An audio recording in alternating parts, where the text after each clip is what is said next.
Hi!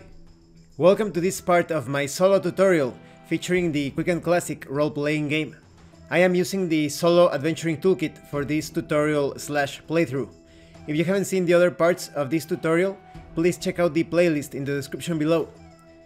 This time we are going to continue where the adventurers answered the riddles of the ghosts. So only 4 adventurers managed to proceed through the ghost's room.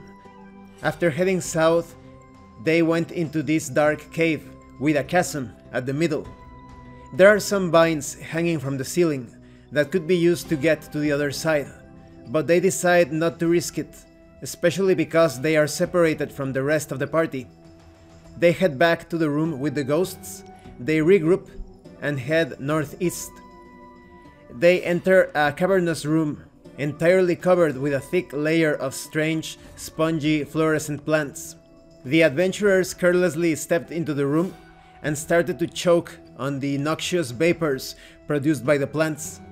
Only Baldranar, Theon, and Valkan managed to resist the effects of these poisonous vapors.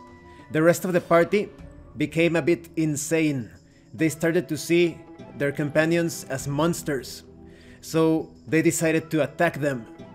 I made a roll for each side of the party, and luckily, the adventurers that were still sane managed to fend off the attacks from the others, and the others regained their senses after a few seconds.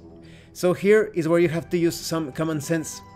I placed myself into the minds of the adventurers. My first thought when we first started to breathe in these poisonous vapors was that we needed to get out of that room immediately. So that's exactly what I did, even though later on, I read that there was a secret door in the southernmost wall of this cavern.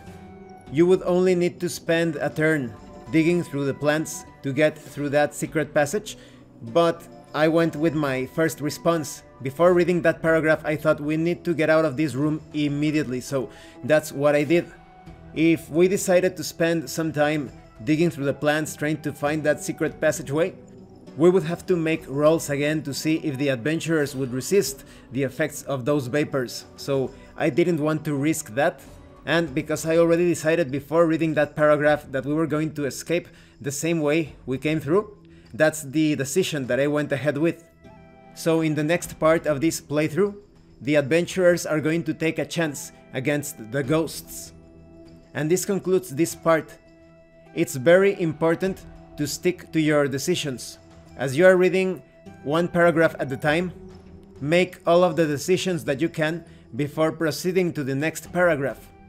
I could have handled the situation better, maybe by placing some cloth or something over the mouths and the nose of the player characters so that they could avoid breathing in the bacteria from the vapors. Remember, covering your mouth and nose only prevents the passage of bacteria. Other things are too small. They cannot be stopped by any cloth that you put over your face. So, like I said, maybe if the characters managed to prevent the inhalation of those vapors, maybe they would have gotten better rolls, and I would have felt encouraged to search for that secret passage. But it was not so. Thank you for watching this part of the tutorial and playthrough. If you have any comments or questions, please let me know. And thank you so much to those of you that have been supporting the channel by sending drive-thru RPG gift certificates. If anyone else wants to further support the channel, the information on how to do that will be in the description below. Once again, thank you, and see you later.